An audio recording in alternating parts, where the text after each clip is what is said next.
नहमदुल्लाह अल-अज़ीम नुसल्ली व नुसल्लिमु अला रसूलिल करीम अम्मा बअद फ़क़द क़ाल अल्लाहु तआला फ़ी कलामिहिल क़दीम व फ़ुरक़ानिल हमीद अऊज़ु बिल्लाहि मिनश शैतानिर रजीम बिस्मिल्लाहिर रहमानिर रहीम वमा अर्सलनाका इल्ला रहमतल लिल आलमीन सदक़ल्लाहुल अज़ीम। அளவற்ற அருளாளன் நிகரற்ற அன்புடனுமாகிய எல்லாம் வல்ல அல்லாஹ்வின் பெயரால் துவங்குகிறேன். அருமை நபிகள் நாயகம் முஹம்மது ரசூலுல்லாஹ் ஸல்லல்லாஹு அலைஹி வஸல்லம் அவர்களின் மீதும் நற்பாக்கியங்கள் நிறைந்த அவர்களுடைய உம்மத்தின் மீதும் குறிப்பாக இந்த சமய நல்லிணக்க வேளாண் பெருவிழாவில் சங்கமித்திருக்கிற நம் அனைவர் மீதும் எல்லாம் வல்ல இறைவனின் நல்லருள் என்றென்றும் நிறைவாக உண்டாவதாக. ஆமீன். கண்ணியத்திற்கும் மரியாதைக்கும் உரிய விழாவினுடைய தலைவர், எங்களின் ஆசிரியர் பெருந்தகை உஸ்தாதுல்லா சாதிரா ஹஸரத் குப்லா தாமத் பரக்காத்துஹு நிகழ்ச்சியை நெறிப்படுத்தி நடத்திக் கொண்டிருக்கக்கூடிய ஈரோடு மாவட்ட ஜமாத் உலமா சபை ஜன்னத்துல் பாக்கியா மஸ்ஜிதினுடைய நிர்வாக பெருமக்கள், நிகழ்ச்சியில பங்கேற்றிருக்கிற மாவட்டத்தினுடைய ஜமாத் உலமா சபையினுடைய மாண்பார்ந்த அங்கத்தினர்கள், சிறப்பு அழைப்பாளர்களாக இங்கே வருகை தந்திருக்கிறார் நசியனூர் சிவாச்சாரியார் சைவ மடத்தினுடைய மரியாதைக்குரிய ஐயா விஜயானந்த சுவாமிகள், எனக்கு முன்னால் நல்லதொரு உரை தந்து அமர்ந்திருக்கிற ஆயர் ஜேக்கப் லிவிங்ஸ்டன் அவர்கள், மேடையில வீட்டிருக்கிற பல்சமய பெரியார்கள், மேடையில வீட்டிருக்கிற உலமா பெருமக்கள், சமுதாய பிரமுகர்கள், திரளாக வருகை தந்திருக்கக்கூடிய உங்கள் அனைவருக்கும் என்னுடைய ஆரம்பமான இஸ்லாமிய நல்வாழ்த்தான அஸ்ஸலாமு அலைக்கும் வரஹ்மத்துல்லாஹி வ பரக்காத்துஹு என்கிற முகமனை சொல்லி, சமய நல்லிணக்க மீளாத பெருவிழாவில் விழா எடுத்து சமய நல்லிணக்கத்தை காப்பாற்ற வேண்டிய ஒரு நிர்பந்தத்திற்கு ஆளாகி இருக்கிற ஒரு சூழல் நமது நாட்டில் நிலவுகிற போது, நல்ல வேளையாய் ஜமாத்துல் உலமா வழக்கம் போல் வெறுமனே மீளாத விழாவாய் நடத்தாமல் பல்சமய பெரியவர்களையும் அழைத்து வந்து, இந்த கரங்கள் எல்லாம் இணைந்து விட்டால் வகுப்புவாதிகளுக்கு வேலை இல்லாமல் போய்விடும் என்ற விபத்தான செய்தியை இந்த மீளாத விழாவின் மூலமாக ஈரோடு மாநகருக்கும் அதன் வழியாக மாநிலத்திற்கும் உணர்த்த தலைப்பட்டமைக்காக இந்த மாவட்ட ஜமாத்துல் உலமா சபைக்கு நான் ஆரம்பத்தில் நன்றி தெரிவித்துக் கொள்ளுகிறேன். வெறுப்பை விதைக்கிற பேச்சுகளும் வன்மத்தை தூண்டுகிற வார்த்தைகளும் பரவலாக நாட்டிலே நம் காதுகளுக்கு வந்து கொண்டிருக்கிற இந்த நேரத்தில், இல்லை இல்லை நாங்கள் எல்லாம் அமைதியை விரும்புகிற பெருமக்கள் என்று சொல்லுவதற்காக சில சுவாமிகளும், அதை சொல்லுவதற்காக சில பாதிரிகளும், அதை சொல்லுவதற்காக சில ஆலிம் உலமாக்களும் கோர்த்து கைகோர்த்து நிற்பது என்பது ஏறத்தாழ ஆதத்தினுடைய கட்டாயம். அந்த அடிப்படையில் பல் சமயங்களுக்கும் இடையூறு செய்யாமல் ஒரு சமய தலைவராய் வாழ்ந்த நபிகள் நாயகம் ஸல்லல்லாஹு அலைஹி வஸல்லம் அவர்களுடைய விழா சமய நல்லிணக்க பெருவிழாவாக கொண்டாட எல்லா வகையிலையும் தகுதி பெற்றது என்பதை நாம் புரிந்து கொள்கிறோம். நபிகள் நாயகம் ஸல்லல்லாஹு அலைஹி வஸல்லம் அசுர பலத்தோடு அவர்கள் மதீனாவை கையில வைத்திருந்த போது அவர்களுக்கு கீழே நிம்மதியாய் யூதர்கள் வாழ்ந்தார்கள், நிம்மதியாய் கிறிஸ்தவர்கள் வாழ்ந்தார்கள், நிம்மதியாய் சிறுபான்மை மக்கள் வாழ்ந்தார்கள். ஒரு நல்ல சமய தலைவனுக்கு அடையாளம் என்ன தெரியுமா? அவனுக்கு கீழே இருக்கிற சிறுபான்மை சமுதாயம் நிம்மதியாக இருக்கிறது என்றால் அவன் ஆட்சி சரி என்று அர்த்தம். அவன் சமய தலைவனாக இருப்பதற்கு தகுதி பெற்றிருக்கிறான் என்று அர்த்தம். இந்த அம்சங்களை எல்லாம் ஒருங்கே பெற்ற பெருமானார் ஸல்லல்லாஹு அலைஹி வஸல்லத்தினுடைய மீலாது விழா உலகமெல்லாம் வெறுமனே அவர்களின் வாழ்க்கை வரலாற்றை பேசி கலைந்து விட்டு செல்லுகிற விழாவாக இருக்கும் ஒரு சூழ்நிலையில் இங்கே அது சமய நல்லிணக்க பெருவிழாவாக நடக்கிறது. சென்னையிலேயும் அமைச்சர் பெருமக்கள் பல்சமய பெரியவர்கள் எல்லாம் பங்கேற்று இந்த விழாவை நடத்தினோம். இது போன்ற விழாக்களில் பேசப்படுகிற பேச்சுக்களை கேட்கிற போது ஒரு சாரம் நமக்கு புரிகிறது. அநேகமாய் இந்தியாவினுடைய சமயம் சார்ந்திருக்கிற அத்தனை பேரும் அமைதியாக இருக்கவே விரும்புகிறார்கள். யாரையும் குறிப்பிட்டு குறை சொல்ல விரும்பவில்லை என்றாலும் சொல்லாமலேயே புரிந்துவிடும் என்பதால் ஒன்றை சொல்லுகிறேன். ஏதோ 1% இவர்களுக்குள் சண்டை போட வேண்டும் என்று விரும்புகிறது. காரணம் அவர்களின் இருப்பு அதில் அடங்கி இருக்கிறது. எனவே அப்படி சண்டையிடாமல் சமயங்களை காப்பாற்ற வேண்டிய பொறுப்பு சமய தலைவர்களுக்கு தான் உண்டு. இந்து சமயத்தினுடைய மக்களை இங்க இருக்கிற வித்யானந்த சுவாமிகள் போன்றவர்கள் நீங்கள் அமைதியாக இருக்க வேண்டும் என்று சொன்னால் கேட்பார்கள். இவர்கள் தான் சொல்ல வேண்டும். முஸ்லிம்கள் அமைதியாக இருக்க வேண்டும் என்று இங்கே இருக்கிற ஆலிம் உலமாக்கள் சொன்னால் சமுதாயம் கேட்கும். இவர்கள் தான் சொல்ல வேண்டும். அதுபோலத்தான் ஏற்கனவே உலகத்தில் அமைதியை போதித்து வருகிற கிறிஸ்தவம் அமைதியாக இருங்கள் என்று இவர்கள் தான் சொல்ல முடியும், சொல்ல வேண்டும். இந்த சூழ்நிலையில் நபிகள் நாயகம் ஸல்லல்லாஹு அலைஹி வஸல்லம் அவர்களுடைய விழாவை மத நல்லிணக்க பெருவிழாவாய் சமய நல்லிணக்க பெருவிழாவாய் எடுத்திருப்பது சாலச் சிறந்ததோர் அற்புதமான நிகழ்வு. இது நபிகள் நாயகம் பல்வேறு சமயங்களின் சகோதரர்கள் இருப்பதால் நான் ஒரு சில வார்த்தைகள் ஒரு அறிமுகம் போல் அவர்களை சொல்ல வேண்டும். 1400 வருஷத்திற்கு பின்னாலும் 14 நூற்றாண்டுகளை தாண்டியதற்கு பின்னாலும் இன்றைக்கும் பேசு பொருளாக இருப்பவர்கள் நபிகள் நாயகம் ஸல்லல்லாஹு அலைஹி வஸல்லம். மெயின் சப்ஜெக்ட்ல மெயின் ஸ்ட்ரீம்ல இன்றைக்கு வரையும் தலைவராக ஒருத்தர் 14 நூற்றாண்டை தாண்டியும் பேசு பொருளாக இருக்கிறார் என்பதே பெரிய ஆச்சரியம். உங்களுக்கு தெரியும், 6 மாசம் பத்திரிகையில பேர் வரலன்னா அரசியல்வாதியை மறந்து விடுவார்கள் மக்கள். அப்படி ஒருத்தர் இருக்காருல்ல என்று கேட்டுக்கொள்வான். இறந்ததை போல சமயங்களிலே விசாரிப்பார்கள். அப்ப ஏதாவது ஒண்ணு அவரை பற்றி பேசப்பட்டு கொண்டே இருக்க வேண்டும்.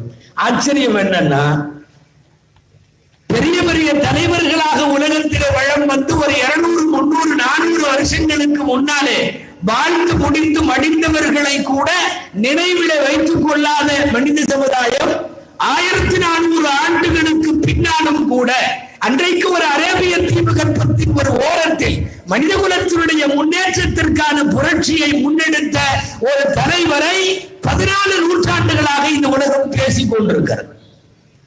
முஹம்மது என்கிற பெயரை சுற்றி செய்திகள். அது என்னவோ தெரியல, புகழுகிற மேடைகள் எல்லாம் முகம்மதுவை புகழுகிறார்கள்.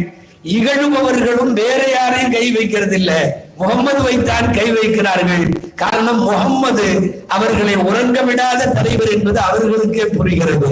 முகம்மது அவர்களை சிந்தனா ரீதியாக டிஸ்டர்ப் செய்கிற தலைவர் நபிகள் நாயகம் ஸல்லல்லாஹு அலைஹி வஸல்லம். உருவப்படம், முகம்மதுவின் உருவப்படத்தை தான் வரைவார்கள். காரணம், ஒரு சர்ச்சையை உண்டாக்க முடியும். முகம்மதுவை பற்றி தவறாக சினிமா எடுப்பார்கள். காரணம், ஒரு கொதிப்பு நிலையில் சமூகங்களை வைத்துக் கொள்ள முடியும். முகம்மதுவை பற்றி கட்டுரை, முகம்மதுவை பற்றிய நூட்கள் ஏராளம், முகம்மதுவை பற்றிய படங்கள்.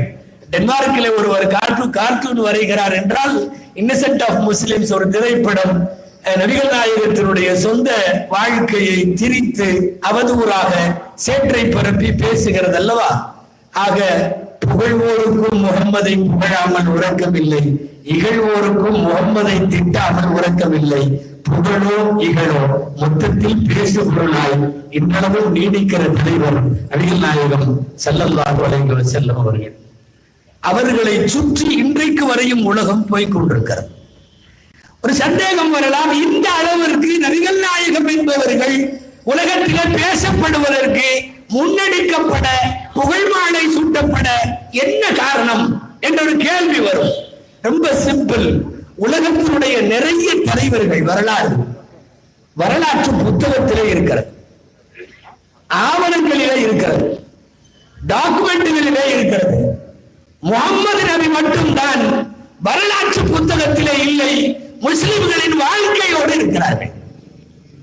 ஒரு முஸ்லிம் அதிகாலை எழுந்ததிலே இருந்து அவனுடைய ஒரு நாளில் 24 மணி நேரம் முகம்மது நபி சாப்பிட்டது போலத்தான் அவன் சாப்பிட முடியும். அவர் உடுத்திய ஸ்டைலில் தான் உடுத்த முடியும்.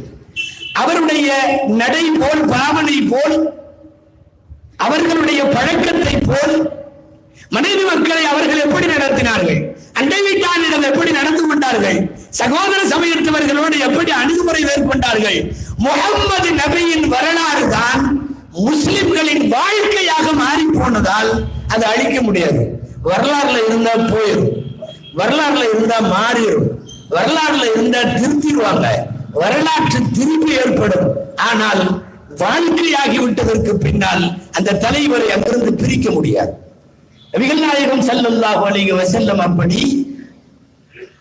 இஸ்லாமியர்கள் எந்த திருமணம் செய்தாலும் நபி வழி, அவர்கள் எந்த தொழுகை செய்தாலும் நபி வழி, அவர்களுடைய வீடுகளில் ஏதாவது இறப்பு இழப்பு ஏற்பட்டாலும் நபி வழி, எல்லாவற்றிலேயும் ஒருவரை முன்மாதிரியாக கொண்டு உலகம் வாழுவதால் உலகத்தில் உள்ளவர்கள் முஸ்லிம்கள் இன்றைக்கு சற்றேறக்குறைய சுமார் 180 கோடி முஸ்லிம்கள் இன்றைக்கு அப்படி வாழுகிற காரணத்தால் நபிகள் நாயகம் ஸல்லல்லாஹு அலைஹி வஸல்லம் அவர்களை வரலாற்றிலே இருந்து அவர்களை பிரிக்க முடியவில்லை என்பது உண்மை.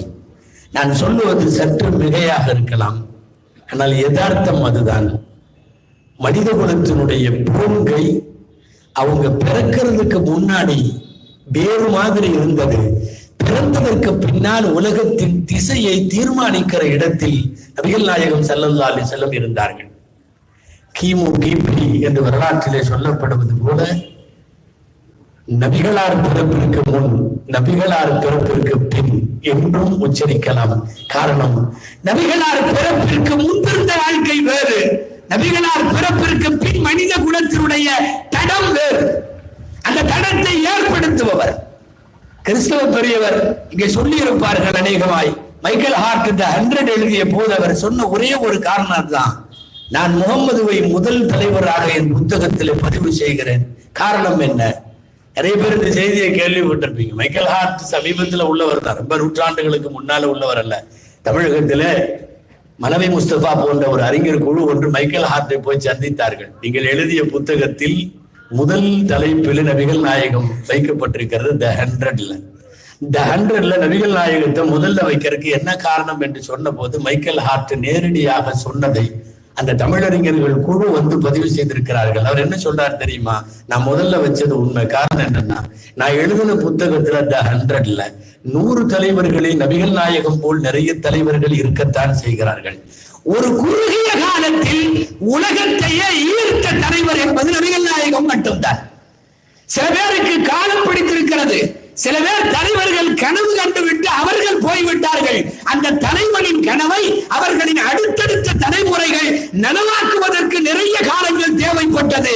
கனவும் கண்டு கனவை நனவும் ஆக்கி இந்த உலகத்தில் சாதனை புரிந்த ஒரு குறுகிய கால சாதனையாளர் என்கிற அடிப்படையில் எனது மதிப்பெண் முகமது நபிக்கு முதலிடம் என்று சொல்லுகிற மைக்கேல் ஹார்ட்டினுடைய வார்த்தைகளில் நாம் புரியலாம். ஒரு குறுகிய காலத்தில் ஒரு போர்க்கால அவசியம் போன்று இந்த உலகத்தில் செய்ய வேண்டிய மடைமாற்றங்களை, கொண்டு வர வேண்டிய சீர்திருத்தங்களை அற்புதமாய் செய்தவர்கள் நபிகள் நாயகம் ஸல்லல்லாஹு அலைஹி வஸல்லம். அவர்களின் மீளாத விழா சமய நல்லிணக்க விழாவாய் அதுவும் இந்த ஈரோடு மண்ணில் நடத்தப்படுகிறது. உண்மையாகவே மகிழ்ச்சிக்குரியது. நான் இந்த மேடையை பார்க்கிறேன், இதனுடைய சுவரொட்டிகளை பார்க்கிறேன். இந்து சமய பெரியவர்கள், கிறிஸ்தவ சமய பெரியவர்கள், திராவிட இயக்கத்தினுடைய பல்வேறு மழை போன்ற சூழ்நிலைகளின் காரணமாக தற்சமயம் வர முடியாத அமைச்சர், எம்எல்ஏ உள்ளிட்டவர்கள் திராவிட பாரம்பரியத்திலே உள்ளவர்கள். நான் உங்களுக்கு ஒரு செய்தி சொல்ல வேண்டும். வெகு தூரம் தலைப்பை விட்டு வெளியே போக முடியவில்லை.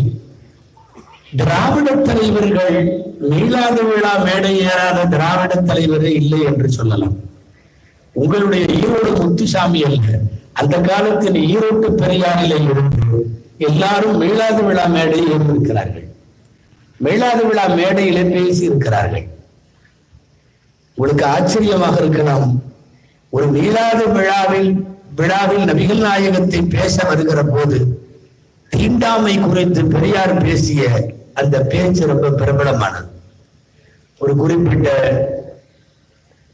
சமய பகமையில் நீதிமன்றம் பெரியாருக்கு தடை விதித்திருந்தது. சுமார் 2 வருஷ காலம் எந்த மீட்டிங்கும் பேசக்கூடாது. தந்தை பெரியாரை பொறுத்தவரையும் சாப்பிடாம கூட இருந்துருவாரு, மேடையில பேசாம இருக்க முடியாது. கடைசியாக 2 ஆண்டு தடைக்கு பின்னாலே நீதிமன்றம் அவருக்கு பேசுவதற்கான அனுமதியை வழங்கியது. அந்த அனுமதியை வழங்கியதற்கு பிறகு நடந்த முதல் கூட்டம் மதுரை கோரிப்பாளையம். இந்த மதுரை கோரிப்பாளையத்தில அந்த நிகழ்ச்சியை ஏற்பாடு செய்து நிகழ்ச்சிக்கு தலைமையாக இருந்தவர் காலஞ்சென்ற கவிக்கு அப்துல் ரஹ்மானுடைய தந்தை கவிஞர் மகுதி அவர்கள். கவிஞர் மகுதி தலைமையில் தந்தை பெரியார் மீளாது சிறப்புரையாற்றுகிறார் என்று சொல்லி மதுரை முழுக்க, ஏன் மாநிலம் முழுக்க விளம்பரம். மீளாது விழாவில் கடவுள் மறுப்பாக இருக்கிற பெரியார், ஒட்டுமொத்தமாக சமயங்களை மறுக்கிற பெரியார், இவர் எப்படி பேசிவிட முடியும் என்று, அதுவும் ரொம்ப நாள் பேசாமல் இருந்த ஒரு இடைவெளிக்கு பின்னாலே பேசப்படுகிற பேச்சு என்பதால் நிரம்பி வழிந்த மதுரை மகால், நிரம்பி வழிந்த அந்த கூட்டத்தில் தந்தை பெரியார் தீண்டாமையை இஸ்லாம் அணுகுகிற முறை குறித்து சொன்னார்கள். தீண்டாமையை இஸ்லாம் அணுகுகிற முறை குறித்து சொன்னார்கள். நான் ஒரு முஸ்லிமோடு இந்த நிமிஷம் ஒரு தட்டிலே அமர்ந்து நான் சாப்பிட முடியும். பல இடங்களில் அப்படி சாப்பிடுகிற சமபந்தியை எதிர்க்கிறார்கள். நான் அதற்கு எதிரி என்று சொல்லி இஸ்லாத்தினுடைய தீண்டாமை ஒழிப்பின் பங்கை பெரியார் பேசியது மீளாத விழா. நான் சுவரொட்டியில நோட்டீஸ்ல பேர் பார்த்த போது அதே ஈவேராவினுடைய அடையாளத்தோடு மீளாது பெருவிழாவில் ஒருவர் என்கிற போது, இது திராவிட பாரம்பரியத்திலே மீளாத விழாவுக்கும் திராவிடத்திற்கும் தமிழ் தொன்மத்திற்கும் இங்கு நிறைய தொடர்பு உண்டு. ஆச்சரியமாக இருக்கலாம் உங்களுக்கு, ஆனால் உண்மை இது, சத்தியம் இது. CN அண்ணாதுரை அவர்கள், பேரறிஞர் அண்ணா அவர்கள் தமிழ்நாட்டிலே மீளாத விழா மேடை ஏறியது 300 மேடைகளுக்கு மேல். 300 மேடை. வாழ்ந்த அந்த குறைந்த ஆயுளில் ஆண்டுதோறும் மீளாத விழா மேடைகளிலே அவர் ஏறி பேசி இருக்கிறார். நபிகள் நாயகத்தின் வாழ்க்கை வரலாற்று பக்கங்களில் வியந்து போன சில வரிகளை அவர் மனதார பாராட்டி பேசி இருக்கிறார். 300 மேடைகள். பல்வேறு திராவிட சிந்தனை உள்ளவர்களும் இங்கே இருப்பார்கள் என்பதற்காக சொல்லுகிறேன். நம்முடைய தினத்தந்தி 2015 ஒரு மலர் வெளியிட்டது. இந்த மலர்ல எழுதப்பட்டிருக்கக்கூடிய ஒரு கட்டுரை, அதுல கலைஞர் குறித்த செய்திகளில் எல்லாம் இருக்கிறது. முதலாக திருவாரூரில் அண்ணாதுரையும் கலைஞரும் சந்தித்துக் கொண்ட மேடை மீளாத விழா மேடை. அரசியல் மேடையில சந்திக்கல, 2 பேரும் திராவிட முன்னேற்ற கழகத்துல சந்திக்கல, 2 பேரும் நீதி கட்சியின் மேடையில சந்திக்கல, 2 பேரும் முதலாக சந்தித்த இடம் மீளாத விழா மேடை. நான் அஜிரத்து ஒரு மீளாது ரசூல்லாவை பத்தி ஏதாவது பேசுவாருன்னு பார்த்தா இப்படி அரசியலா போயிட்டு இருக்கே அப்படிங்கிற மாதிரி நீங்க நினைக்க வேண்டாம். பல்சமய பெரியவர்கள் இருக்கிற நேரத்தில் மீளாதனுடைய துன்பத்தையும் நான் பதிவு செய்ய வேண்டும் என்பதற்காக சொல்லுகிறேன். சொல்லியே ஆக வேண்டும். இந்த நாட்டிலே சமய தலைவர்கள் மீளாத விழாக்களிலே பேசினார்கள். காலஞ்சென்ற தவத்திற்கு குன்றக்குடி அடிகளார் பேசிய ஏராளமான மீளாத விழாக்கள் தஞ்சையிலே அவரோடு பேசுகிற வாய்ப்பை பெற்றிருக்கிறோம். நாமெல்லாம் அரை மணி நேரம் பேசினால் குன்றக்குடி அடிகளார் 1.5 மணி நேரம் பேசுவார்கள்.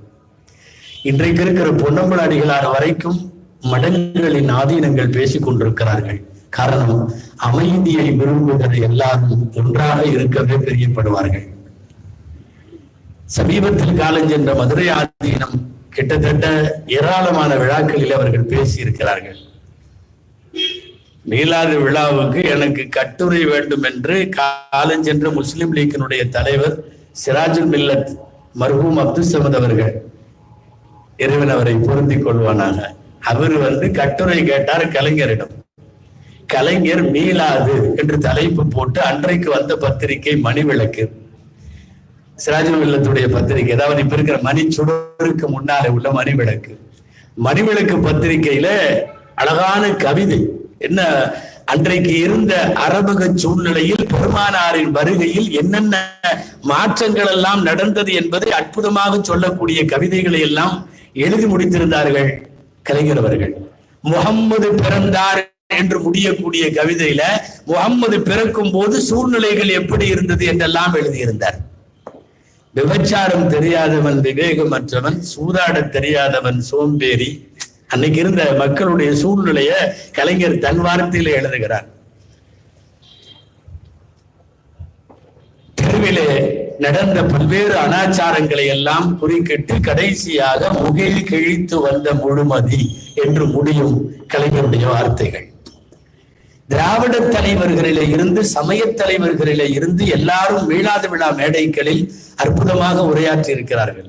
ஒன்று ரெண்டு நகைச்சுவைகள் கூட உண்டு. சென்னையின் சில விழாக்களில் நான் சொன்னதும் உண்டு. ஒரு மீளாத விழா மேடை, கலைஞர் சிறப்புரை, அமர்ந்திருக்கிறார், அடுத்து பேச வேண்டும். பொதுவாகவே கலைஞருக்கு இந்த எதுகை மோனையும் சிலேடையும் இலக்கியத்திலேயே சிரிப்பை கொண்டு வருகிற அந்த பாணியும் அவருக்கு ரொம்ப பிடிக்கும். யாரோ முன்னாலே பேசிய ஒருவர் முகமது நபியை பற்றி புகழ்ந்து பேசிக் கொண்டிருந்தார். கூர்ந்து கவனித்துக் கொண்டே இருந்தார் கலைஞர். அந்த பாடல் ஒன்றை இந்த முன்னால பேசினவர் சொன்னார். அந்த ஷம்சுன் அந்த நூறுன் அந்த பதருன் அந்த நூறுன் ஃபவுக நூரி, நாயகமே நீங்கள் சூரியன், நாயகமே நீங்கள் சூரியன், நாயகமே நீங்கள் சந்திரன், நாயகமே நீங்கள் ஒளிகளுக்கெல்லாம் மேல் ஒளி அப்படின்னு அந்த அரபி வார்த்தைக்கு டிரான்ஸ்லேட் பண்ணி இவர் பேசிட்டு இருக்காரு. கலைஞர் கூர்ந்து கவனிக்கிறார். வழக்கம் போல தாடைகளை கை வைத்து பேசி முடிச்ச உடனே சிறப்புரை கலைஞர். கலைஞர் மீளாதி சிறப்புரையாற்றுவார்னு சொல்லிட்டாங்க. வந்த உடனே சொன்னாரு, எனக்கு முன்னாடி இங்க ஒருத்தர் பேசினார், அவரு நபிகள் நாயகத்தை சூரியன் என்று வர்ணித்தார். அப்படியெல்லாம் வர்ணிக்காதீங்க, அவர் சூரியன் அல்ல. சூரியன் ரொம்ப நேரம் உத்து பார்க்க முடியாது, கண்ணு கோசம். ஆனா உங்கள் நபிகள் நாயகத்தை பார்த்து கொண்டே இருக்கலாம். பார்த்து கொண்டே இருக்கிற தலைவர் நபிகள் நாயகம், அவரையே சூரியன் சொல்றாங்க. அடுத்து சொன்னார், நபிகள் நாயகத்தை சூரியன் என்று சொல்லாதீர்கள். சூரியன் தன் வெப்ப கதிர்களால் உலகத்தை சுட்டரிக்கும். ஆனால் உங்கள் நபிகள் நாயகமோ சுட்டரிப்பவர் அல்ல, அவர் எல்லாரிடத்திலும் சாந்தமாக இருப்பவர். பின்னையே சூரியன் சொல்றீங்க, இனிமேல் அப்படி சொல்லாதீர்கள், உதய சூரியன் என்று சொல்லுங்கள். காரணம் என்னன்னா, காலை நேரத்து உதய சூரியன் பார்த்தா கண்ணு பூசாது, காலை நேரத்து உதய சூரியனை பார்த்தா அது கதிர்கள் சுட்டு எரிக்காது. அதனால கொஞ்சம் விட்டுருந்தோம்னா நபிகள் நாயகத்தை டிஎம்கே மெம்பரா சேர்த்துருப்பாரு. நான் சொல்ல வந்தது, ஏறத்தாழ நீண்ட நெடுங்காலம் தமிழகத்திலே மீளாத விழா மேடைகளுக்கும் திராவிட தொன்மைக்கும் இடையிலே தொடர்பு உண்டு. இதில் பேசாத தலைவர்கள் இல்லை, பேசாத மடத்தின் ஆதீனங்கள் இல்லை, சாமியார்கள் இல்லை, நிறைய பேர். அப்படிப்பட்ட நபிகள் நாயகத்தை வைத்துக் கொண்டு இன்றைக்கு நம்முடைய சப்ஜெக்ட் என்னன்னா, சமய நல்லிணக்கத்தை முன்னெடுக்க வேண்டும் என்பதற்காக கூப்பிடுகிறோம். இல்லாவிட்டால் பாதிரி அவர்களின் தேவாலயத்தில் பேச வேண்டும், நம்முடைய சுவாமிகள் அவர்களுடைய மடத்திலே ஆசிரமத்திலே பேச வேண்டும், நாம் நமது மசூதியிலே பள்ளிவாசலிலே பேச வேண்டும். இவர்களெல்லாம் ஒரு பொது கண்ணோட்டத்தில் இணைகிறார்கள் என்றால், நபிகள் நாயகம் என்கிற ஒரு புள்ளியை கொண்டு வந்து வைத்து அந்த புள்ளி சமய நல்லிணக்கத்திற்கு அறைகூவலாக வர வேண்டும் என்பதற்காகத்தான் இது போன்ற சமய நல்லிணக்க மீளாத பெருவிழா நடத்தப்படுவது உண்டு. இன்னைக்கு இந்த சமய நல்லிணக்கத்தை விரும்புகிற சாமியார்கள், சமய நல்லிணக்கத்தை விரும்புகிற உலமாக்கள், பாதிரிகள் இந்தியாவிற்கு ரொம்ப தேவைப்படுகிறார்கள், ரொம்ப தேவைப்படுகிறார்கள். விரிவாக அந்த தலைப்பிற்குள்ளே போய் அரசியல் பேசுகிறார் என்று உங்கள் இருக்கையில இருந்து உங்களை நெளிய வைக்கிற அளவுக்கு நான் பேச மாட்டேன். சமீபத்தில் வடநாட்டினுடைய சில பகுதிகளில் பேசப்பட்ட பேச்சுக்கள், குறிப்பாக ஹரித்வாரிலே இருந்து எங்கள் காதுகளிலே விழுகிற சப்தம், இஸ்லாமியர்கள் குறித்தும் கிறிஸ்தவர்களை குறித்தும் பேசப்பட்ட மிக கடுமையான சுடு சொற்கள், தனித்த வார்த்தைகள் ஒரு பெரிய ரணத்தை ஏற்படுத்துகிறது. ஆனால் இந்த மண் அப்படிப்பட்ட மண் அல்ல. இது பழம்பெருமை கொண்ட மண். 8 சமயங்களுக்கு இந்தியா பிறப்பிடம். ஜைனம் பிறந்ததும், சீக்கியம் பிறந்ததும், சமணம் பிறந்ததும், பௌத்தம் பிறந்ததும், இதுக்கெல்லாம் பிறப்பிடமே, பர்த் பிளேஸே இந்தியா. இது எப்படி சமய ரீதியாக பகைமையை வளர்க்கும்? வாய்ப்பே இல்லை. யாரோ விளையாடுகிறார்கள். ராமகிருஷ்ண பரமஹம்சரை போல, வடலூர் வள்ளலாரை போல இந்த மண்ணிலே அமைதியை பேசிய பெருமக்கள், அந்த வரலாறுகள் எங்களுக்கு தெரியும். அன்னை தெரசாவை போல மனித குலத்திற்கு பங்காற்றிய, மகத்தான சேவையாற்றிய பெருமக்களை எங்களுக்கு தெரியும். எனவே இங்கே சமய சண்டைகளுக்கு வேலை கிடையாது. யாரோ விளையாடுகிறார்கள். அதிலிருந்து கொஞ்சம் விழிப்புணர்வு வந்து யாருடைய விளையாட்டிற்கும் பலிகடாவாக ஆகாமல் சமயங்கள் எல்லாம் கைகோத்து நிற்குமானால், சமய சண்டையை வைத்து அரசியல் நடத்துபவர்கள் யாரும் தள்ள வேண்டியதில்லை, தானாகவே அப்புறப்படுத்தப்படுவார்கள் என்கிற ஒரு சூழ்நிலைக்காகத்தான் இன்றைக்கு சமய நல்லிணக்க மீளாது பெருவிழா. உடுப்பியில ஒரு சங்கராச்சாரியார், கடந்த ஆண்டினுடைய செய்தி, உடுப்பி சங்கராச்சாரியார், அவரு பார்த்தா அந்த கோவிலுக்கு முன்னால மிகப்பெரிய ஆர்ப்பாட்டம். வழக்கம் போல அவங்க ஆர்ப்பாட்டத்துல 15 பேர் தான் இருப்பான், அதுக்கு மேல இருக்க மாட்டான்.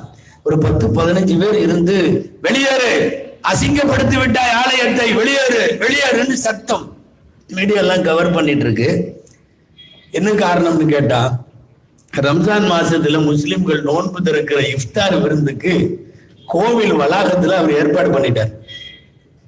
இஃப்தார் விருந்து வைக்கிறாங்கல்ல, அரசியல்வாதிகள்லாம் இஃப்தார் வச்சா அடுத்த கூட்டணிக்கான அஸ்திவாரம்னு அர்த்தம். அந்த மாதிரி எல்லாரும் வைப்பாங்க. உடுப்பில் இருக்கிற சாமியார் ஒரு வேலை செஞ்சார். கோவில் உள்ள அல்ல, கருவறையில அல்ல, வணங்கு ஸ்தலத்துல அல்ல, வெளியே இருக்கிற வராண்டாவில பூரா அந்த உடுப்பில இருக்கிற முஸ்லிம்களை எல்லாம் வர சொல்லி இஃப்தார் தர சொல்லி தந்து ஒரு ஏற்பாடு, ஒரு சிற்றுண்டி. ஒன்னும் அவரு பெரிய நான்வெஜ் எல்லாம் வைக்கல, ஆட்டிறைச்சி, மாட்டிறைச்சி, கோழி இறைச்சி எல்லாம் வைக்கல. சாதாரணமாக அவர்களுக்கு ஃப்ரூட்ஸ், அது இது, பிஸ்கட்ஸ் எல்லாம் கொடுத்து இங்க வந்து நோன்பு தருங்கள்னு ஒரு சமய நல்லிணக்கத்திற்கான அற்புதமான ஒரு தனி பாதையை தொடங்கி வைத்ததால் வந்த விளைவு, அவரை எல்லாம் அவருடைய பரம்பரையை பூரா வச்சு செஞ்சுட்டான். அந்த மறியல்ல என்னென்ன பேச வேண்டுமோ அவ்வளவு. காவல்துறைக்கு போனது, நீதிமன்றத்திற்கு போனது, எங்கேயும் நிற்கவில்லை. எல்லாம் அந்த சாமியாரைத்தான் பாராட்டினார்கள். உள்ளூரில் இருக்கிற எல்லா மதத்தவர்களையும் அழைத்து சமய நல்லிணக்கத்திற்கு பாடுபடுகிற இது போன்றவர்கள் ஊக்குவிக்கப்பட வேண்டும் என்று நீதிபதி கூட தன் குறிப்பிட்டு தெரிவித்திருந்தார். நான் சொல்ல வருவது, உடுப்பி சங்கராச்சாரியார்கள் இந்த நாட்டிற்கு இன்றைக்கு ரொம்ப தேவைப்படுகிறார்கள். அன்னை தெரசா போன்ற கிறிஸ்தவ பெருமக்கள் இந்த நாட்டிற்கு இன்றைக்கு நிறைய தேவைப்படுகிறார்கள். இஸ்லாமியர்களின் மகத்தான பங்களிப்பை விடுதலை காலத்திலும் அதற்கு பின்னாலும் செய்த ஏராளமான பேர் தேவைப்படுகிறார்கள். நான் அடிக்கடி சொல்லுகிறேன், சென்னையில இப்போது ஏற்பட்ட வெள்ளை பிரளயம், இப்போதல்ல 2015 கடுமையான வெள்ள பிரளயம், மனிதாபிமானத்தோடு போய் உதவிய ஏராளமான முஸ்லிம் வாலிபர்கள். அதுல ஒரு வாலிபருக்கு சுதந்திர தினத்தன்று அண்ணா தீர செயல் விருது கொடுத்தாங்க தமிழக அரசு. அந்த வாலிபனுக்கு, இந்த வாலிபன் செஞ்சது ஒண்ணும் இல்லை, ஒரு நிறை மாத கர்ப்பிணி 3வது மாடியில் இருக்கிறான். சென்னையில பொறுத்த வரையும் ஃபர்ஸ்ட் மாடியில, செகண்ட் ஃப்ளோர்ல இருக்கிறவங்க எல்லாம் வெள்ளம் வந்துட்டா எல்லாமே 3வது மாடி தான். அவங்க எல்லாமே மேலதான் போயிடுவாங்க லேசா ஆரம்பிக்கும் போதே. அப்போ 3வது மாடியில் ஒரு நிறை மாத கர்ப்பிணி, அவ ஒன்றும் பெரிய வசதி எல்லாம் இல்லை, அவ ஏழை பெண், அவ மருத்துவமனைக்கு போகணும், எந்த வசதியும் இல்லை. அங்க ஏறி இங்க ஏறி சுவத்துல ஏறி கம்பத்துல ஏறி என்னென்னமோ பண்ணி அந்த பொம்பளையை தூக்கி தன்னுடைய தோளிலே கர்ப்பத்தை சுமந்து கொண்டு இந்த டயர் டியூப் எல்லாம் வச்சு ஏதேதோ ஒரு செட்டப்ல கடைசியாக கொண்டு வந்து தாம்பரம் மருத்துவமனையில நடுஜாமத்துல சேர்க்கிறான் அந்த இளைஞர். இந்து சமுதாயத்தை சார்ந்த பெண்மணி, குழந்தை பிறக்கிறது அதிகாலை, பெண் குழந்தை. அந்த கொண்டு வந்து சேர்த்த பையனுக்கு பெயர் முகமது யூனுஸ். அந்த பெண் குழந்தை, இந்து பெண் குழந்தைக்கு காலையிலே அந்த தாய் முகமது யூனுஸ் என்று பக்கத்துல இருக்கிறவங்க எல்லாம் கேட்டாங்க, ஏமா முஸ்லிம்களே யூனுஸ் அப்படிங்கிற முகமது யூனுஸ்ங்கிற பேர்ல ஆண் குழந்தைகளுக்கு தான் வைப்பாங்க, பொம்பளை பிள்ளைகளுக்கு எல்லாம் அப்படி வைக்க மாட்டாங்க, பொம்பளை பிள்ளைகளுக்கு ஏதாவது பாத்திமா அப்படி இப்படிதான் வைப்பாங்க, உனக்கு பிறந்திருக்கிறது பெண் குழந்தை, வேணா எப்போவாது ஆண் குழந்தை பிறந்த வேணா அந்த பையனோட உன்னை காப்பாத்தின பையனோட பேரை வச்சுக்கோ யூனுஸ்ங்கிறத, இப்போதைக்கு பெண் குழந்தைக்கு ஏன் வைக்கிற? இந்த பெண் சொன்ன வார்த்தை, எனக்கு அது முகமது யூனுஸ் ஆனா பெண்ணா, அவன் இந்துவா முஸ்லிமா கிறிஸ்தவனா எனக்கு தெரியாது, என்னை நள்ளிரவில் வந்து காப்பாற்றிய தெய்வம். பொம்பளை சொல்ற தெய்வம் அது. எனவே இப்ப இன்னைக்கு என்ன தெரியுமா, 5-6 வயசு பூர்த்தி அடைந்த யூனுஸ் என்கிற இந்து சிறுமி பள்ளிக்கூடம் போக தயாராயிருக்கிறாள். பள்ளிக்கூடத்திற்கு அவள் போய் கொண்டிருக்கிறாள். இந்த மண்ணில் இதெல்லாம் சமய நல்லிணக்கத்திற்கான சான்று. இப்படிப்பட்ட யூனுஸ்கள் இன்றைக்கு தேவை, இப்படிப்பட்ட உடுப்பி சாமியார்கள் இன்றைக்கு தேவை. அந்த நல்லிணக்கத்தை முன்னெடுக்கிற போது மட்டும்தான் நாம் நமது இருப்பை அமைதியோடு வைத்துக் கொள்ள முடியும் என்பது இங்க மிக முக்கியமாக சொல்ல வேண்டிய செய்தி. சில நேரம் இணக்கத்துக்கு ஸ்டெப் எடுக்கிறப்ப நம்மளை எல்லாமே திட்டுவோம். நல்லா தெரிஞ்சுங்களேன், இங்க வந்து இருக்கிற உலமாக்களோ அல்லது இங்க இருக்கிற சுவாமிகளோ அல்லது இங்க இருக்கிற அருட்தந்தையோ இவங்க யாரா இருந்தாலும் சரி, எதுக்கு இதெல்லாம் அவ்வளவு ஒண்ணும் தேவையில்லையே அப்படிங்கிற மாதிரி பேசுறதுக்கு எப்பவுமே இருப்பாங்க. காந்தி கொல்லப்படுவதனுடைய பின்னணி தனிப்பட்ட பகை அல்ல, ஒரு 2ஆ பிரிக்கலான்னு நினைக்கிறோம், இந்த ஆள் ஒன்னாக்கலான்னு நினைக்கிறாரேங்கிறதுக்காக தான் அவர் கொல்லப்பட்டார், வேற ஒண்ணும் இல்லை. காந்திக்கு பின்னால் அவர் ஒன்றும் போட்டி அரசியல் தலைவர் அல்ல, அவர் ஒன்றும் சட்டமன்றத்துல பாராளுமன்றத்துல சீட்டு கேட்டு எதிர்த்து நின்று மண்ணு கட்டிய ஒரு ஒரு சாதாரணமான அரசியல் தலைவர் அல்ல. ஏன் கொல்லப்படுகிறார்? நாட்டை துண்டாக்கலாம் என்று நினைக்கிறோம், இவர் ஒன்றாக்கலாம் என்கிறாரு. எனவே முடிச்சிரு அவர் கதையை என்று முடிக்கப்பட்டது தானே காந்தி. துண்டாக்குவதற்கு நினைப்பவர்கள் கபீர்தாசர் ஒருத்தர் இருந்தார். கபீர்தாசர் வந்து கவிதை எழுத்தெல்லாம் நிறைய எழுதுவார். சமய நல்லிணக்கத்தை குறிச்சு நிறைய பண்ணிக்கிட்டே இருந்தார். 2 பேருமே திட்டினான். அவர் முஸ்லிம்களும் திட்டினா, இந்துக்களும் திட்டினான். அவர் எழுதிருக்கிறது இந்து முஸ்லிம் ஒற்றுமை பத்தி தான் எழுதிட்டு இருக்காரு. 2 பேரும் திட்டினதுக்கு அப்புறமா அவரு சிரிச்சாரு. இல்ல 2 பேரும் திட்டம், நீங்க சிரிக்கிறீங்க, என்ன திட்டுறதுலயாவது நீங்க 2 பேரும் ஒன்னா இருக்கல, அது வரைக்கும் சந்தோஷம். இல்ல, நாம் பார்த்த இந்த நாட்டினுடைய நிறைய தலைவர்கள் அமைதி வாழ்க்கைக்கு உறவாக இருந்து நிறைய செய்தவர்கள். ஆனால் நாட்டினுடைய தற்போதுள்ள சூழ்நிலை ஒரே ஒரு 1% அல்லது 2% அரசியல் ஆதாயத்துக்காக சமயத்தில் இருக்கிற அப்பாவி மக்கள் பலிகடாவாக்கப்படுவது எந்த வகையிலும் அனுமதிக்கப்பட முடியாத ஒன்று. ஆனால் அப்படி ஒரு சூழ்நிலை வருகிறது. 4-5 நாட்களுக்கு முன்னால் நடந்த செய்தி. கிறிஸ்துமஸ் பண்டிகையை கொண்டாடுகின்ற நாடு முழுக்க இருக்கிற கிறிஸ்தவர்கள் ஏற்கனவே கைதியாகி சிறையில இருந்து வெளிவந்த ஒரு பெண், முன்னாள் நாடாளுமன்ற உறுப்பினர், கிறிஸ்தவத்தினுடைய தாத்தாவினுடைய பொம்மையை செய்து பெட்ரோல் ஊற்றி அதை எரித்து கொளுத்தி கிறிஸ்துமஸ் தாத்தாவை எரித்து விட்டோம் என்று பெருமை கொள்ளுகிற இந்த அவமானத்தை சர்வதேசம் உன்னித்து பார்த்து கொண்டுதானே இருக்கிறது. இது இந்த தேசத்திற்கான அவமானம் இல்லையா? ஒரு பொம்மையை தயார் செய்து சிவப்பு ஆடை அணிவித்து அந்த தாத்தாவுக்கான எல்லா கெட்டப்பும் செய்து பெட்ரோல் ஊற்றி கொளுத்தி ஊடகங்களில் கிறிஸ்துமஸ் தாத்தாவை எரித்தவர்கள் என்று நீங்கள் சர்ச் என்ஜினில் கொடுங்கள். கோரமாக என்னென்னவெல்லாம் அந்த நேரத்தில் அவர்கள் கோஷமிட்டார்கள். இந்த எரிக்கப்படுகிற போது வெளிவந்த வார்த்தைகள் இந்த மேடையிலே சொல்லப்படுவதற்கு தகுதியற்றவை, அச்சிலேற்ற முடியாதவை. அப்படிப்பட்ட வார்த்தைகளை எல்லாம் சொல்லுகிற அவமான சூழல் இந்த நாட்டில் நிலவுவது என்பது எந்த அடிப்படையில்? வேதனையோடு பதிவு செய்கிறேன். வன்மமாக அல்ல, பகைமையை தூண்டுவதற்காக அல்ல, நாடு இப்படி போய்விட்டதே என்கிற வேதனையில் சொல்லுகிறேன். 20 கோடி முஸ்லிம்களை கொல்லுவதற்கு எங்களுக்கு 100 இளைஞர்கள் தேவைப்படுகிறார்கள். முடிந்தால் தாய்மார்களை ஆயுதங்களோடு அனுப்பி வையுங்கள் என்று 17, 18, 19 ஹரித்வாரிலே சாதுக்கள் நடத்திய மாநாட்டில் ஒரு விஷமி பேசுகிறான். ஒரு விஷமி வெறுப்பை விதைக்கிற வார்த்தை பேசுகிறான். நாட்டிலே இருக்கிற 20 கோடி மக்களை கொல்ல வேண்டுமா? எல்லாரையும் கொன்று விட்டு நீங்கள் எப்படி வாழப் போகிறீர்கள்? நீங்கள் என்ன செய்ய போகிறீர்கள்? இந்த நாட்டிற்கு எந்த அடையாளத்தை கொடுக்க நினைக்கிறீர்கள்? அப்ப யூனிட்டி இன் டைவர்சிட்டி என்பதெல்லாம், வேற்றுமையில் ஒற்றுமை என்பதெல்லாம் இந்தியாவினுடைய அரசியல் அமைப்பு மிக நீண்ட காலம் பாரம்பரியம் உடையது. இங்கே பல்சமயங்கள் வாழுகிறார்கள் என்பதுதானே. இந்தியா, திரும்ப திரும்ப சொல்லுகிறேன், சமய நல்லிணக்க விழாது பெருவிழாவிலே சொல்லுகிறேன், இந்தியா ஒன்று அல்ல, இந்தியா பலது. இந்தியா ஒருமை அல்ல, இந்தியா பன்மை. நீங்கள் திப்பு சுல்தானை தள்ளி வைத்து விட்டு இந்திய வரலாற்றை எழுத முடியாது. அன்னை தெரசாவை தள்ளி வைத்து விட்டு நீங்கள் இந்தியாவினுடைய உயர்வை சொல்ல முடியாது. எத்தனையோ இந்து சமய பெரியவர்கள், பரமஹம்சர் போன்றவர்கள், விவேகானந்தர் போன்றவர்கள், இவர்களெல்லாம் இல்லாமல் இந்தியாவை உங்களால் கட்டமைக்க முடியாது.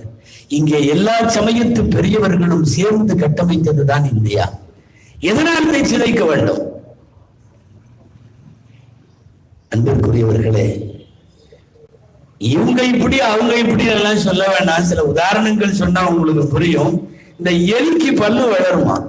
இறைவனுடைய படைப்புல எலிக்கு பல்லு வளரும். எந்த படைப்புக்கும் பல்லு வளராது. பல்லெல்லாம் வளர்ந்துச்சுன்னா பிரச்சனை ஆயிரும் நமக்கு, இல்லையா? பல்லு வளர்றது எலிக்கு மட்டும். எனவே எலி என்ன செய்யும் தெரியுமா? இந்த வளர்ற பல்ல எதையாவது டெய்லியும் குறிச்சோ கடிச்சோ தன்னை சமன்படுத்தி கொள்ளும். நாம கூட சமயத்துல நினைக்கலாம், இந்த எலி விவஸ்தையே இல்லையா? பேப்பரை கடிக்குது, பிள்ளையோட ஸ்கூல் புஸ்தகத்தை கடிக்குது, புஸ்தகம் மட்டும்தான்னா பேகையும் கடிக்குது, பேகு மட்டும்தான்னா வேட்டி துணி சட்டை எல்லாத்தையும் கடிக்குது, ஒன்னும் கிடைக்கலன்னா கால் மிதியவெல்லாம் கடிக்குது, அட்டைப்பெட்டியே கடிக்குது, சமயங்கள்ல தார்பாயம் கூட கடிக்குது. விவஸ்தை இல்லாம திங்குது, வெஜ்ஜு நான்வெஜ்ஜுன்னு எந்த இதுவும் இல்லாம கசாமுசான்னு பண்ணுது. நம்ம அப்படி புரிஞ்சுக்க கூடாது. இது எலி தன்னுடைய ஆதங்கத்திற்காக, தன் வயிற்று பசிக்காக அல்ல. அது உயிரோட இருக்கணும்னா எதையாவது கடிச்சாதான் அது இருக்க முடியும். நான் உங்களுக்கு இந்தியாவின் சூழ்நிலை புரியும் என்று நினைக்கிறேன். யாரையாவது கடித்தாலோ, யாரையாவது குதறினாலோ, யாரையாவது வம்சம் செய்தாலோ துவம்சம் செய்தாலோ, இப்படி இருந்தா மட்டும்தான் அவங்க இருக்க முடியுங்கிற இடத்துல எலியால் கடிக்கப்படுகிற புத்தகங்களாய், எலியால் கடிக்கப்படுகிற துணிகளாய், எலியால் கடிக்கப்படுகின்ற கால விதிகளாய், தார்பாய்களாய் சமயங்களில் இஸ்லாமியர்கள் கிறிஸ்தவர்கள் எல்லாம் மாற்றிக் கொள்கிறார்கள். மற்றபடி வேறொன்றும் இல்லை. நீங்க தெளிவா புரிஞ்சுக்கணும். அவர்களின் இருப்பு இருக்க வேண்டுமானால் நீங்கள் சண்டை போட வேண்டும். நீங்கள் சண்டை போட்டால் மட்டும்தான் அவர்களினுடைய பயணமும் அரசியலும் சரியாக போகும். இல்லாவிட்டால் அது படுத்துக்கும். எனவே வேறு வழி இல்லை என்கிற அடிப்படையில் தான் இது போன்ற துவம்சமான பேச்சுக்களும் செய்திகளை எல்லாம் நாம் கேட்டுக்கொண்டே இருக்கிறோம். சரியாக டிசம்பர் 25 கிறிஸ்துமஸ் நாளில் கொல்கத்தாவிலே இந்த நாட்டினுடைய தொழுநோயாளிகளுக்காக தன் வாழ்க்கையை அர்ப்பணித்த அன்னை தெரசா பெயரிலே நடைபெறுகின்ற ஒரு பொது நல நிதியினுடைய அக்கௌண்ட் மூடப்பட்டிருக்கிறது. நாடு முழுக்க பல்வேறு நீதிபதிகள், இன்டலெக்சுவல்கள் எல்லாம் கண்டனம் தெரிவித்திருக்கிறார்கள். என்னன்னா, சேவை அமைப்புகளுக்கு வரக்கூடிய நிதிகளை கட்டுப்படுத்துகிறோம் என்ற பெயரில் ஒரு குறிப்பிட்ட மதத்தின் மீது கல் வீசுவது, அதுவும் அவர்களின் பண்டிகை நாளில். முதல் நாள் நடக்கல, மறுநாள் நடக்கல. ஏராளமான வன்மங்கள் இப்படி திட்டமிடப்படுகிற போது இந்த சூழ்நிலையில் தான் நமக்கு இங்கே இப்படி பல்சமயத்தவர்களும் ஒன்றிணைய வேண்டிய அவசியம், சமய நல்லிணக்கத்தை வலியுறுத்த வேண்டிய ஒரு சூழ்நிலை, இதுவெல்லாம் இன்றைக்கு நமக்கு தேவைப்படுகிறது. வரிசையாக நாட்டில் நடக்கிற இந்த வன்மங்களை எல்லாம் சொல்லிக் கொண்டே போனால் முடியவே முடியாது.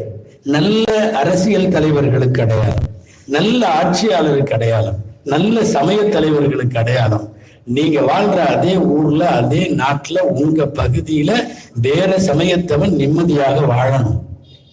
அது நல்ல ஆட்சின்னு அர்த்தம். That is the meaning of democracy. ஜனநாயகத்திற்கு அதுதான் பொருள். அந்த பொருளை எல்லாம் தாண்டி சிதைக்கப்பட்டு விட்டு அதுக்கப்புறமும் கூட எந்த ஒரு சூழ்நிலையை வைத்துக் கொண்டு நாம் தலை நிமிர்ந்து நிற்க முடியும்? ப்ரொஃபசர் ஹிட்டின்னு ஒருத்தர், ப்ரொஃபசர் கே ஹிட்டி, மிகப்பெரிய சர்வதேச எழுத்தாளர். அவர் தி ஹிஸ்டரி ஆஃப் அரப், அவர் எழுதிய நூல் அரபு உலகத்தினுடைய வரலாறு. அதுல அவர் ஒரு செய்தி எழுதுறார் ப்ரொஃபசர் ஹிட்டி. இந்த யூதர்கள் எல்லா காலத்திலையும் துரத்தப்பட்டான். எல்லா காலத்திலையும் துரத்தி அடிக்கப்பட்டான் பல்வேறு நாடுகளில்.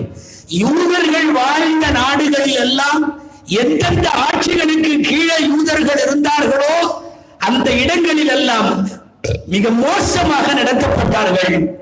இஸ்லாமிய ஆட்சிகளுக்கு கீழ் யூதர்கள் வாழ்ந்த போதுதான் நிம்மதியாக இருந்தார்கள் என்பது எனது கருத்து என்பது வரலாற்று ஆய்வாளர் ஹிட்டி தி ஹிஸ்டரி ஆஃப் அரபுல பதிவு செய்கிறாரு.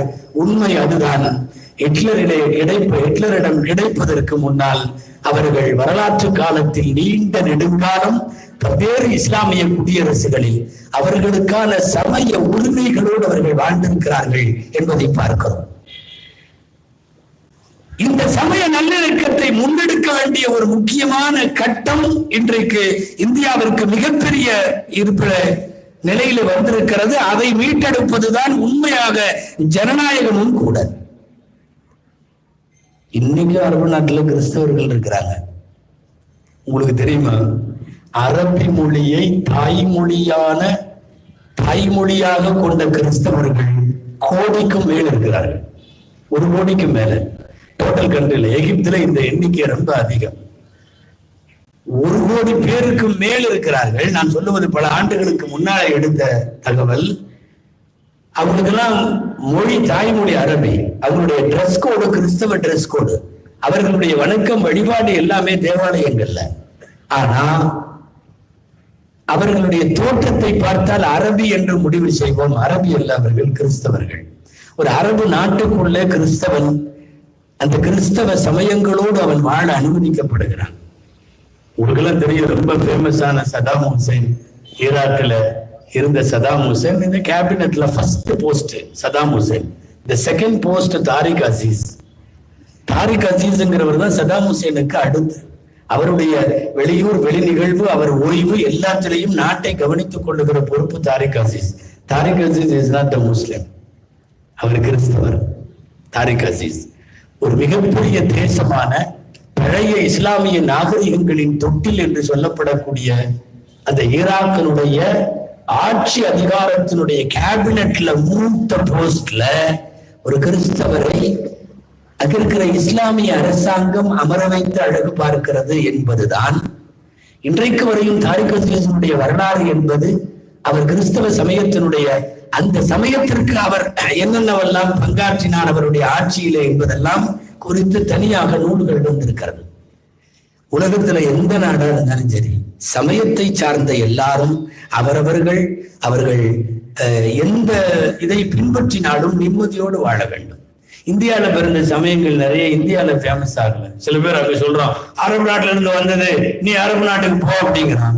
இப்ப இங்க இருக்கிறதெல்லாம் உங்க தாத்தா சொத்தா? இது எந்த அடிப்படையில போகணும்? நான் பல கூட்டங்கள்ல கூட கேட்டிருக்கேன், எப்ப உங்க ஊர்வலங்கள் எல்லாம் அடிக்கடி எங்களை பாகிஸ்தானுக்கு போன்னு சொல்றீங்க, எங்களுக்கு என்ன மாமியா ஊடாக இருக்கு? இல்ல பாகிஸ்தான்ல எங்களுக்கு யாரு இருக்கா? முதல்ல பாகிஸ்தான் இஸ்லாமிய நாடா? முதல்ல அதை நாங்க ஏத்துக்கிறோமா? முதல்ல அங்க இருக்கிற கவர்மெண்ட்டோ அங்க இருக்கிற அவர்கள் செய்யக்கூடிய எக்கச்சக்கமான அனாச்சாரங்களுக்கோ இந்தியாவில் இருக்கிற முஸ்லிம்கள் என்னைக்காவது ஒத்துருக்கிறோமா? மக்காவையும் மதீனாவையும் எங்களின் திசையில வைத்து பார்க்கிற நாங்கள் என்னைக்காவது கராச்சியை வைத்து பார்த்ததுண்டா? எங்களின் சமய வழிகாட்டலில முதல்ல பாகிஸ்தான் வந்திருக்குதா? ஒன்றுமே இல்லை. வெறுப்பை விதைக்க ஏதாவது பேச வேண்டும். பக்கத்து நாட்டிற்கு இவர்கள் எல்லாம் ஆதரவாளர்கள். போகணும் இருந்தா அப்பவே போயிருப்போமே. உங்களுக்கு தெரியுமா, இன்றைக்கு இந்த சமய நல்லிணக்க மீளாத பெருவிழாவை நடத்தி கொண்டிருக்கக்கூடிய உலமாக்கள் என்கிற இஸ்லாமிய மார்க்க அறிஞர்கள் தான் 47க்கு பிந்தைய நாட்டு பிரிவினையின் போது மசூதிகளில், பள்ளிவாசல்களில், ஜும்மாக்களிலே வெள்ளிக்கிழமை சிறப்பு பிரச்சாரத்தில் தயவு செய்து நாட்டை விட்டு போகாதீர்கள், இந்தியா நம்முடைய நாடு என்று பேசி எல்லாரையும் இங்கு இருக்க வைத்தது உலமாக்கள். நாங்க எதுக்கு அங்க போகணும்? தேவைப்பட்டா நீ வேணா போயிடுறாங்க. அடிப்படை புரிதலே இல்லாமல் இவர்கள் அதற்கு ஆதரவானவர்கள். இவர்களை தோன்றியதுதான் இது மக்கா மதீனாவில். வளர்ந்ததெல்லாம் உலகம் முழுக்க. கிறிஸ்தவம் எங்க தொடங்குச்சு? கிறிஸ்தவத்தினுடைய துவக்க இடம் எது? இன்றைய பலஸ்தீன். ஜெருசலம் அங்கே இருக்கிறது, பைத்துல்லஹம் அங்கே இருக்கிறது. பைத்துல்லஹம் அப்படிங்கிறது தான் நாம பெத்லஹேம்னு சொல்றோம். பெத்லஹேம்னு அவங்க சொல்றாங்க. அது அரபு நாட்டினுடைய பூர்வீக கிராமம் அது. பைத்துல் லஹம் என்றதற்கு பெயர். பைத்துல் லஹம் தான் பின்னால பெத்லஹேம் என்று வருகிறது. சரி, அப்ப ஈசா பிறந்ததும் கிறிஸ்தவம் பிறந்ததும் அங்கே, ஆனால் வளர்ந்தது ஒட்டுமொத்த ஐரோப்பிய கண்டத்துல வேகமா. இஸ்லாம் பிறந்தது அரபு நாடு, பரவியது உலகம் முழுக்க, குறிப்பாக இந்தியாவில வேகமா. சிலதெல்லாம் எங்கேயோ பிறந்து ஆனால் இங்கே வேகமாக இருக்கிறது. சிலது இங்க பிறந்து வெளியில ஃபேமஸ் ஆயிருக்கு தெரியுமா? பௌத்தம், புத்த மதத்தை பின்பற்றவங்க எத்தனை பேர் இந்த நாட்டில் இருக்காங்கன்னு நினைக்கிறீங்க? தேடி பிடிக்கணும், விரல் விட்டு எண்ணணும் பௌத்த மதத்தை பின்பற்றுபவர்கள். ஆனா டோட்டல் இலங்கையினுடைய மெஜாரிட்டி புத்தர்கள். ஒட்டுமொத்த இந்தோனேசியாவில் இருக்கிற முஸ்லிம்கள் அல்லாத ஏராளமான பேர்களுடைய மதம், அவர்கள் சார்ந்திருக்கிற வழிமுறை புத்தம். வியட்நாமிலே பிலிப்பைனிலே கொடிகட்டு பிறக்கிறது புத்தம். இப்ப புத்தம் பிறந்தது எங்க? புத்தம் பிறந்தது இந்தியாவில், ஆனால் வளர்ந்தது உலகத்தினுடைய பல்வேறு இடங்களில். இதற்காக இந்த சமயங்களை வைத்துக் கொண்டெல்லாம் சண்டைகள் என்னொரு கேள்வியை, குறிப்பாக சிறுபான்மை மக்களுக்கு மத்தியிலே அந்த கேள்வியை கேட்க வேண்டும் என்பதற்காகத்தான் இது போன்ற நபிகள் நாயகத்தினுடைய விழாவை வெறுமனே அவங்க இத்தனையாம் ஆண்டு பிறந்தார்கள், இத்தனையாம் ஆண்டு இருந்தார்கள், இத்தனையாம் ஆண்டு ஆட்சி செய்தார்கள், இப்படி செய்தார்கள், அப்படி செய்தார்கள் என்று அவர்களின் புகழாரங்களை மாத்திரம் பேசிக்கொண்டே இருப்பதை விட இது கொஞ்சம் இன்னமும் ஒரு படிக்கு மேலே போய் சமய நல்லிணக்கத்தினுடைய அழைப்பு மேடையாக இவைகள் மாற்றப்பட வேண்டும் என்கிற அடிப்படையிலே தான் இங்கே பல்சமய பெரியவர்கள் வெறுமனே இங்கே மட்டுமல்ல உலகத்தில் இருக்கின்ற ஏராளமான இடங்களில் அதை செய்து கொண்டே இருக்கிறார்கள். ஓரளவு தமிழ்நாட்டில் கொஞ்சம் பயமில்லாம இருக்கு. வடநாட்டினுடைய சூழ்நிலை நான் சொல்லி தெரிய வேண்டியதில்லை. இங்கே அப்படிப்பட்ட அச்சமற்ற சூழ்நிலைக்கு காரணத்தினுடைய பின்புலத்திலே கூட திராவிடத்தவர்களை, அவர்கள் கட்டி எழுப்பிய பல்வேறு சிந்தனைகளை எல்லாம் நாம் உதாரணமாக சொல்ல முடியும். இப்படிப்பட்ட சூழ்நிலைகளை தான் நபிகள் நாயகம் ஸல்லல்லாஹு அலைஹி வஸல்லம் அவர்கள் சமய நல்லிணக்க விழா. ஒருத்தர் இஸ்லாமிய பெரிய எதிரி, ஆக பெரிய எதிரி, அவருக்கு அபூ ஜஹல்னு பேர், எல்லாம் முஸ்லிமுக்கும் தெரியும். சின்ன குழந்தையில இருந்து பெரியவங்க வரையும் அபூ ஜஹல்னு சொன்னாவே அத்துமீறவன், அக்கிரமக்காரன் அர்த்தம். அபூ ஜஹலை திட்டலாம், அவனை என்ன வேணாலும் திட்டலாம், அவ்வளவு மோசமானவன். இப்போ எதேச்சையாக அபூ ஜஹல் காலமானதற்கு பிறகு அவருடைய மகன், அவர் பேரு இக்ரிமான் பேரு, அவர் நபிகள் நாயகத்தின் கையை பிடித்து இஸ்லாத்தை வாழ்க்கை முறையாக ஏற்றுக்கொண்டு அவர் முஸ்லீம் ஆயிட்டாரு. இப்ப இவர் தான் முஸ்லீம் ஆயிருக்காரு. இவங்க அப்பா செஞ்ச அக்கிரமம் கொஞ்சம் இல்லை. இவங்க அப்பெல்லாம் என்ன வார்த்தை சொல்லி திட்டனாலும் தகுங்கிற அளவுக்கு கொடுங்கோடன், சர்வாதிகாரி, மோசக்காரன். நபிகள் நாயகம் ஸல்லல்லாஹு அலைஹி வஸல்லம் சபையில பேசுகிறார்கள். சயதுகுலு அலைக்கும் இக்ரிமா ஃபலா தசுப்பு அபா. இக்ரிமா என்பவர் இப்போது வருகிறாருங்க, நீங்கள் அவருடைய தந்தையை இனி திட்ட வேண்டாம்.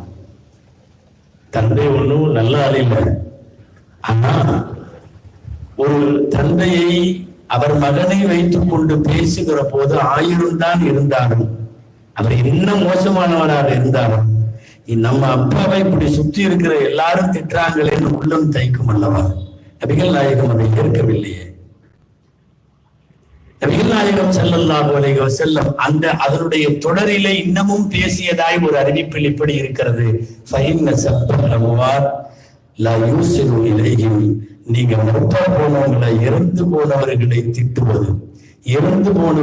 திட்டுவது அவர்களுக்கெல்லாம் போய் சேராது. ஆனா உள்ள இருக்கிற பூசல வகுப்புவாதத்தை உருவாக்கும். ஏன் காலம் போனவங்களை திட்டுறீங்க? இன்னைக்கும் பேசுறாங்களே. ஏன்னா காலமான சில பேரை திட்டுவதிலும் கூட அவர்களுக்கு வாழ்க்கை இருக்கிறது. திப்பு சுல்தான் இப்படி செய்து விட்டார், அப்படி செய்து விட்டார்னு எக்கச்சக்கமா. திப்பு இல்லைன்னா இந்த நாட்டுக்கு விடுதலை இல்லை. நீங்க திப்புவை பற்றி முஸ்லிம் அல்லாதவர்கள் எழுதிய வரலாறுகளை வாங்கி படிங்க. திப்பு செத்தான்னு சொன்னதுக்கு அப்புறம் தான் இவன் சொன்னான் இந்தியா இஸ் அவர் கண்ட்ரின்னு. ஆங்கிலேயன் சொன்னான் இந்தியா இஸ் அவர் கண்ட்ரி என்று. ஆங்கிலேயன் வாயில எப்போது வந்தது தெரியுமா? திப்பு செத்ததுக்கு அப்புறம், திப்பு இறந்து போனதுக்கு அப்புறம். திப்பு சுல்தான் 2,20,000 வராகன்கள் ஆலயங்களுக்கு அவர் மானியம் வழங்கி இருக்கிறார். நான் சொல்றதுன்னா இந்த பாண்டே சராசிரியர் பாண்டே எழுதி வைத்திருக்கிற திப்புவின் வரலாற்று குறிப்பு கொஞ்சம் கூட நம்ம புகழ்ந்து பேச வேண்டாம், மிகைப்படுத்தியும் சொல்ல வேண்டாம். இன்ஃபேக்ட் இருக்கிறத மட்டும் சொல்லுவோமே. பாண்டே எழுதி வச்சிருக்காரு 2,20,000 வராகன் திப்பு சுல்தான் கொடுத்தார். அதிலே 1,80,000 வராகன்கள் இந்து சமயத்தினுடைய ஆலயங்களுக்கு, மிச்சம் 40 தான் இஸ்லாமிய ஆலயங்களுக்கும் கிறிஸ்தவ ஆலயங்களுக்கும். ஏராளமான மானியங்களை வழங்கிய திப்பு உங்களின் அரசியலுக்காக ஏன் இவ்வளவு மோசமாக அவன் விமர்சிக்கப்படுகிறான்? திப்பு சுல்தானுடைய கதையை தூர்தர்ஷன் ஒளிபரப்பிட்டு சில வாரங்கள் அவருடைய வரலாறு போட்டுட்டு சிரிப்பா வருது. கீழே எழுதியிருக்கான், இது ஒரு கற்பனை கதை. எது கற்பனை கதை? திப்பு வாழ்ந்தது என்ன கற்பனையா? இல்ல உங்களின் வரலாற்று திரிவுக்கு ஒரு அளவே இல்லையா? இங்கிலீஷ்காரங்களுக்கு யாரை பார்த்தா பயமோ இல்லையோ, திப்புன்னு சொன்னா மட்டும்தான் பயம். உங்களுக்கு தெரிஞ்சிருக்கலாம், நாமெல்லாம் நிலாவை காட்டி சோறு ஊட்டுவோம். இங்கிலாந்துக்கார பொம்பளைங்க குழந்தைய இடுப்புல வச்சுட்டு திப்பு வர்றான் புடிச்சு கொடுத்துருவேன்னு சொல்லித்தான் சோறு ஊட்டியிருக்கானா என்று வரலாறு எழுதி வைத்திருக்கிறார்கள். நம்ம சொல்லுவோம்ல, பூச்சாண்டி வர்றான், குழந்தைகள் சாப்பிட மறுக்கிற போது சொல்லுவோம்ல, பூச்சாண்டி வர்றான் புடிச்சு கொடுத்துருவேன். இந்த திப்பு அவர்களின் ரத்தங்களில் எல்லாம் உழைத்து போயிருக்கிறான், அந்த அதிர்வை ஏற்படுத்தி இருக்கிறான். அந்த திப்புவை பத்தி வாய் பூசாம எழுதி வச்சிருக்காங்க. 3000 பிராமணர்களை அவர் மதமாற்றம் மதம் மாற சொன்னார், அவர்கள் மாறவில்லை, எனவே எரித்து கொன்று விட்டார். எந்த டாக்குமெண்ட்லயாவது இருந்தா கொண்டு வா. இந்த நாட்டின் முஸ்லிம்கள் அத்தனை பேருக்கும் நீ என்ன சொன்னாலும் கேட்கிறோம். இல்ல, அப்படி ஒரு செய்தியே இல்லை. வரலாற்றில் ஏற்படுத்தப்படுகிற திரிவு. சமஸ்கிருத பல்கலைக்கழகத்தினுடைய ஒருத்தர் பேராசிரியர் எழுதி வச்சிருக்காரு இந்த செய்தியை. திப்பு சுல்தான் 3000 பிராமணர்களை மதம் மாற சொன்ன போது கேட்காதனால உயிரோட எரிச்சாரு வச்சாருன்னா எழுதியிருக்காரு. அப்புறம் கடைசியில ஒரு குழு அவர்களை தொடர்பு கொண்டு, உங்களுக்கு இந்த தகவல் எங்கிருந்து கிடைச்சதுன்னா கர்நாடகா கெசட்ல கிடைச்சதுன்னு சொன்னார். கர்நாடகா கெசட்டுக்கு அந்த குழு பயணப்பட்டு அங்குள்ள ஆட்சியாளர்களை சந்திச்சு, உங்க கெசட்ல அரசிதழ்கள்லயே இருக்குதுன்னா, ஆவண காப்பகத்திலேயே இருக்குதுன்னா, அப்ப இது ஒரு டாக்குமெண்டட் ஹிஸ்டரி, எனவே இதை எடுத்து கொடுங்கன்னு சொல்லி அரசாங்க அதிகாரிகள் மாத கணக்கில் தொலாவி விட்டு, இப்படி ஒரு தகவல் எங்களின் கெசட்டிலே இல்லை என்று ரிப்ளை கொடுத்திருக்காங்கல்ல. அந்த ரிப்ளை எல்லாம் இன்னைக்கு நூல்கள் இருக்கு. அரசு சீல் வச்சு மாநில கவர்னர் கையெழுத்து போட்டு இந்த செய்தி பொய் என்று கொடுத்தது இருக்கிறது. ஆனா திரும்ப திரும்ப திரும்ப திரும்ப திப்பு சுல்தானை அது ஒரு இன துரோகி, அப்படி இப்படி மதம் மாற சொன்ன நான் சமயத்தவர்கள் இருக்கிற இந்த மேடையில ஒரு செய்தியை உறக்க சொல்லுகிறேன். இஸ்லாம் நிர்பந்திச்சு ஒருத்தரை முஸ்லீம் ஆக்குறத ஏத்துக்கல. அந்த கான்செப்டே இஸ்லாத்துல இல்லை. மனம் விரும்பி ஒருவன் முஸ்லீம் ஆனால் ஒப்புக்கொள்ள முடியும் ஒழிய காசு கொடுத்து கூப்பிடுறதை ஏத்துக்கல. வாழ்முனையிலேயோ கத்தி முனையிலேயோ கராத்தா முனையிலேயோ கூப்பிடுறதையும் ஏத்துக்கல. இஸ்லாம் இதையெல்லாம் விரும்பவும் இல்லை. நீ காசு கொடுத்து கூட்டிட்டு வந்தீங்கன்னா காசு தீர்ந்த பிறகு அவன் பேங்க்ல போயிடுவான்ல, பழைய இடத்துக்கு போயிடுவான்ல. நீ வம்படியா கூட்டு வந்தீங்கன்னா உன் அச்சம் தீர்ந்த பிறகு அவன் வேறு இடத்திற்கு போய் விடுவான் அல்லவா? அப்ப நம்மளை விட மிரட்டுற இன்னொருத்தர் வந்து அந்த இடத்துக்கு போய் விடுவான் அல்லவா? இஸ்லாத்தை சேர்த்துவது என்பது நீங்கள் வாழுகிற வாழ்க்கையை பார்த்து மற்றவர்கள் தானாக அதில் ஈர்க்கப்படலாமே தவிர வாழ்முனையில் சேர்த்துவதையும் அனுமதிக்கவில்லை. காசு கொடுத்து பொருட்கள் கொடுத்து அப்படி சேர்ப்பதையும் விரும்புவதில்லை.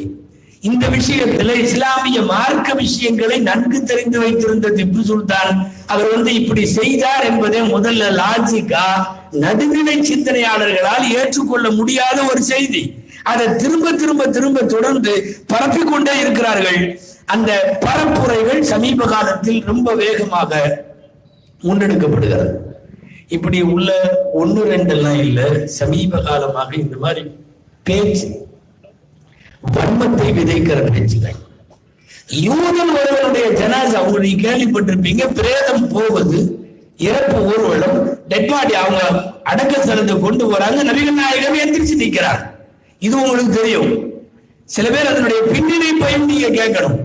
ஒருத்தர் எந்திரிச்சு அதை சொல்லிட்டார், என்னன்னு, ஹாதி ஜனாசத்து யஹூதியின், இது போற இந்த பிரேதம் சவ ஊர்வலம் முஸ்லிமோடது இல்ல, இது யூதரோடதுன்னு சொல்லிட்டாரு.